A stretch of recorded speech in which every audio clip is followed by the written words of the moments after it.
In early March 1968, a Soviet ballistic missile submarine, the K-129, left port from Petropavlovsk-Kamchatsky, a naval base in the Soviet Far East. Her mission was secret, like all Cold War patrols, but one thing was clear. She was carrying 3 nuclear-armed ballistic missiles and a crew of 98 men. K-129 was a Gulf II-class submarine, diesel-electric powered, and used as part of the Soviet Union's Second Strike nuclear force. Her job was to slip silently into the Pacific and wait. Unseen, unheard, ready to retaliate if war ever broke out. But on March 8, 1968, K-129 missed her scheduled radio check-in. The Soviet Navy grew concerned. They waited. Then waited longer. Still nothing. Over the next several days, Soviet search vessels were deployed across the North Pacific. They scoured the waters east of Japan, dropping sonar buoys, scanning the horizon, hoping for signs of life. There were none. Eventually, the Soviet Union declared the sub lost. An internal tragedy, one they never fully explained to the public. They said little about where the sub had gone, or what might have caused her to disappear. There were no distress calls. No debris. No oil slick. To the world, K-129 had simply vanished. But while the Soviets were searching, so was the United States. And thanks to a classified underwater listening network called SOSUS, the U.S. Navy had already picked up something strange. A violent series of underwater acoustic signals on March 11, far from the Soviet search zone. Using triangulation, they zeroed in on a point in the North Pacific, 1,600 miles northwest of Hawaii, in over 16,000 feet of water. And down there, they found her. Broken. Silent. Resting on the ocean floor. A Soviet submarine, lost in an area she was never supposed to be. And for the CIA, that changed everything. The wreck of K-129 wasn't just a sunken submarine, it was a potential goldmine of Soviet military secrets. Inside her mangled hull lay nuclear warheads, cryptographic codes, possibly even Soviet naval communication logs and missile targeting data. For the CIA, the opportunity was unprecedented. But there was one massive problem: the wreck sat under 3 miles of water, deeper than anything ever attempted to be recovered before. The Soviets had no idea the US had located the wreck. And Washington wanted to keep it that way. So, in complete secrecy, the CIA launched Project Azorian, one of the most ambitious and expensive intelligence operations of the Cold War. The plan? Build a ship that could secretly retrieve the submarine from the ocean floor, without anyone, including the Soviets, knowing what was really happening. To do that, they needed a cover story. And that's where Howard Hughes came in. The CIA partnered with the eccentric billionaire to create a fake front. A deep-sea mining venture called Global Marine Development Incorporated. Hughes was publicly known for his obsession with innovation, so the story seemed plausible. The cover: they were designing a giant ship to harvest manganese nodules from the bottom of the Pacific Ocean. In reality, the ship would be equipped with a massive mechanical claw, capable of reaching 16,500 feet down and grabbing an entire submarine from the abyss. The ship was named the Glomar Explorer. On the surface, it was a mining vessel. But inside, it was a marvel of Cold War engineering, built specifically to reach into the deep and steal a Soviet secret right out from under Moscow's nose. By the summer of 1974, the ship was ready.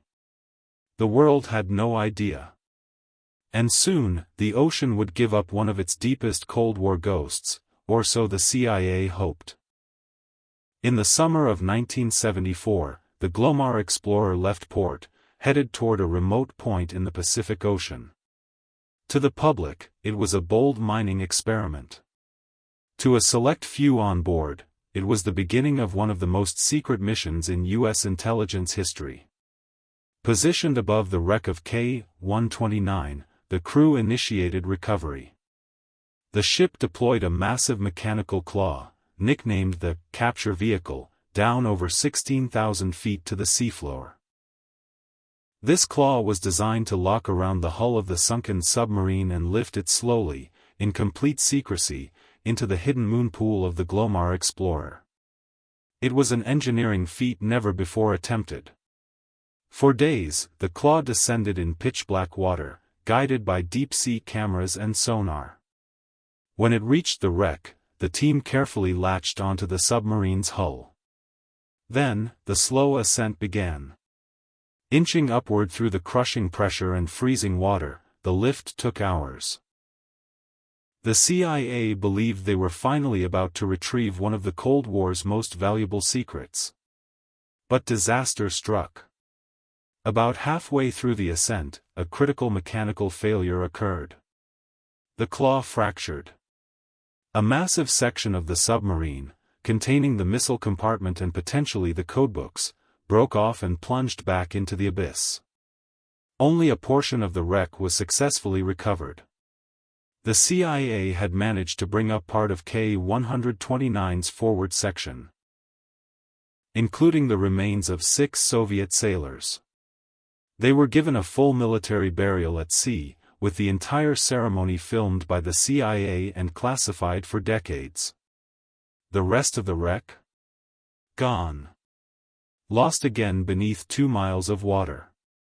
The mission was a partial success, and a partial failure. But most importantly, it remained a secret. Until it didn't.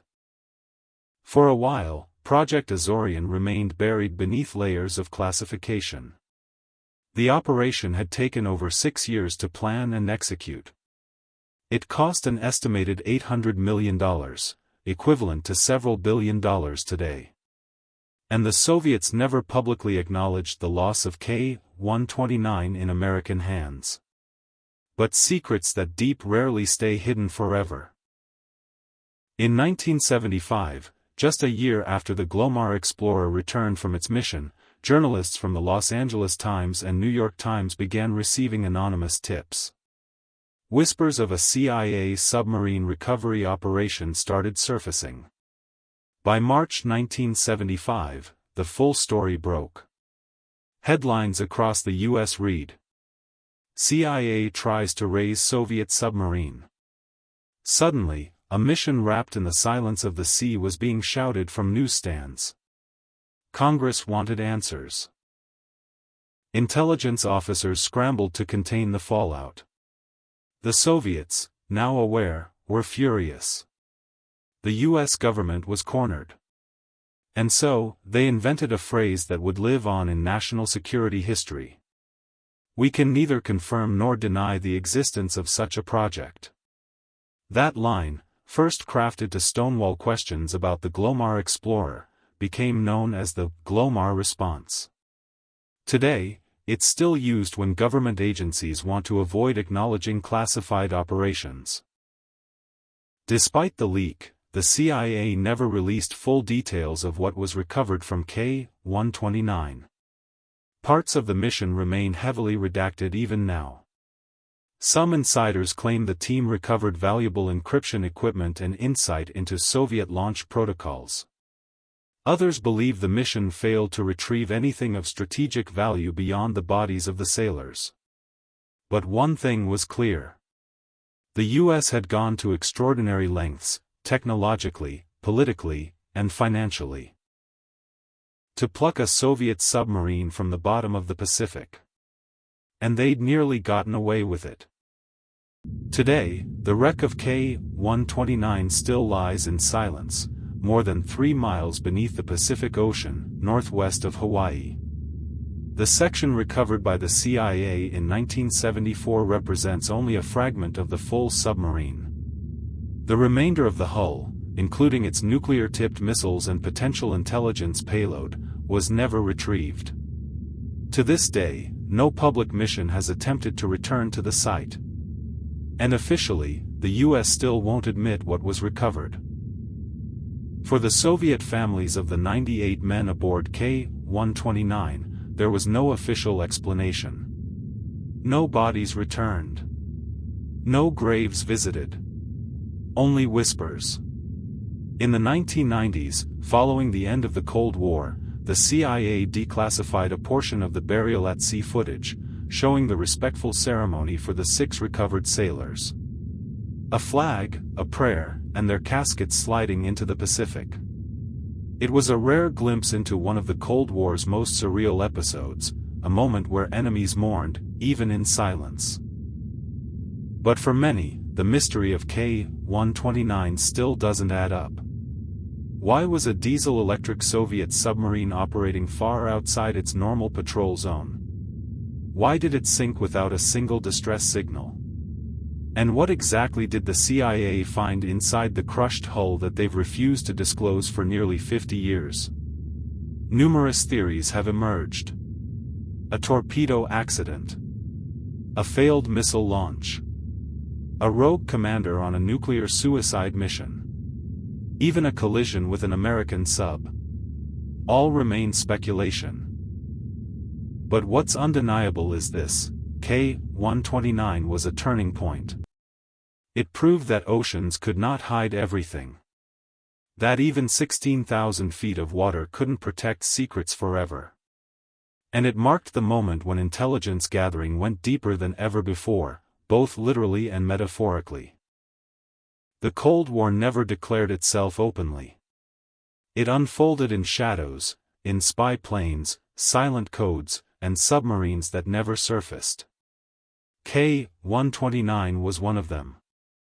A vessel built for nuclear retaliation. A crew trained for silence. And a mission that ended somewhere it was never supposed to be. Her loss was mourned behind closed doors in the Soviet Union. Her discovery was celebrated in whispered briefings in Washington.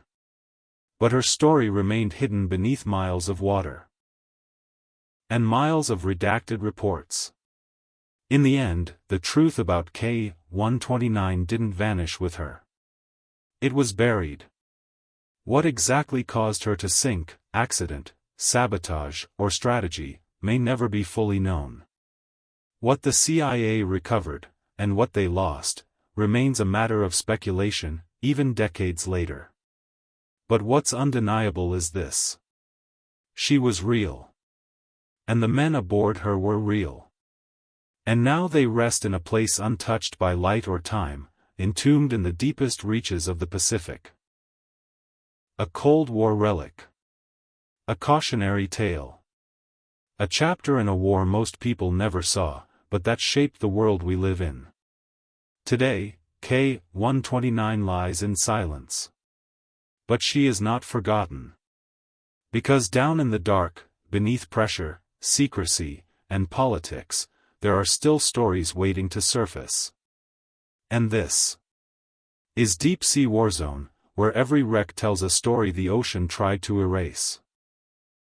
Studio Microphone. Subscribe to the channel for more true Cold War recoveries, naval disasters, and military secrets hidden beneath the sea.